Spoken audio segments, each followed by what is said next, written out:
Hello there, good evening. Welcome to Look North. Our top story tonight. We'll hear more from his widow. Also tonight. Hello, thanks for your company tonight.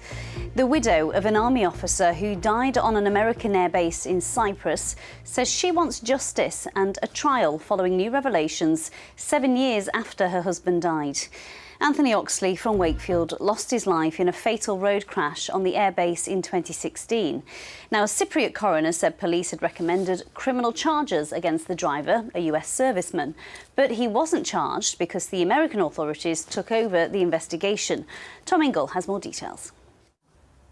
Well, the BBC has contacted the US Air Force for comment, but no one has responded. Next tonight, police say they found the woman who gave birth to a stillborn baby girl in a Leeds pub on Sunday. They had been asking the public for help to trace her after the baby was discovered at the Three Horseshoes in Alton. Abby Giola has been following the story. She's there for us tonight. Abby, this is such a sad... Now police have found the mother. What have they had to say today? You're watching Tuesday's Look North, still to come on tonight's programme. But before that, let's take a look at some other stories coming into our newsroom tonight. A Leeds drug dealer has been jailed after his father unwittingly led police to a safe containing nearly £1 million worth of cash, some of which was stuffed in shortbread biscuit tins. Now, an old theatre and a former cinema in South Yorkshire have been described as at risk by the National Theatres Trust. In a shortlist released today, the charity says that Abbeydale Picture House in Sheffield has significantly deteriorated in recent years. It now joins 38 other buildings that have been identified as at risk, including the Doncaster Grand that's been on that list for 18 years. Simon Thake has the story. Now, we're all used to using vending machines to buy drinks and snacks, aren't we? But what about the rest of your shopping? Well, listen to this. A farm in North Yorkshire has become one of the first in the country to use a vending machine to sell its meat.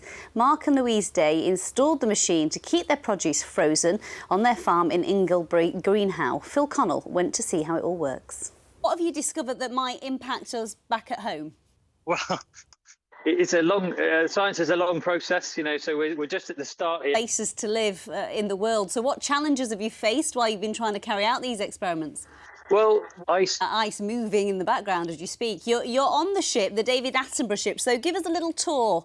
Tell us what you're around. Mr Sunshine is with us. You were really taken, weren't you, by the Antarctic story? What a place I'd really love to go. I mean, it's one of the places on the Earth that is suffering really rapid climate change. So, I mean, it's amazing that our guys from Leeds University are looking at it. Back in the day, the dissenters, wouldn't they, Paul? Those they times would have changed. done, yes, on the BBC Gravy Train. I think they called it 30 years ago. But anyway, this is interesting because I don't know whether we've got any figures. I'm going to ask the Environment Agency tomorrow, but it seems to me that the River Ouse has been in flood for such a long period of time. It'd be really interesting to see throughout autumn, which, of course, was the... that, Amy... is the forecast. Didn't you go to Lapland once with the weather show? I did go to Lapland, yes. Gosh, that's a jolly. The furthest I've been is the Yorkshire Dales and a tandem. Well, it wasn't a jolly because I paid for it. There we go. Working and pay and working and leisure at the same time. That's it from us. Bye-bye.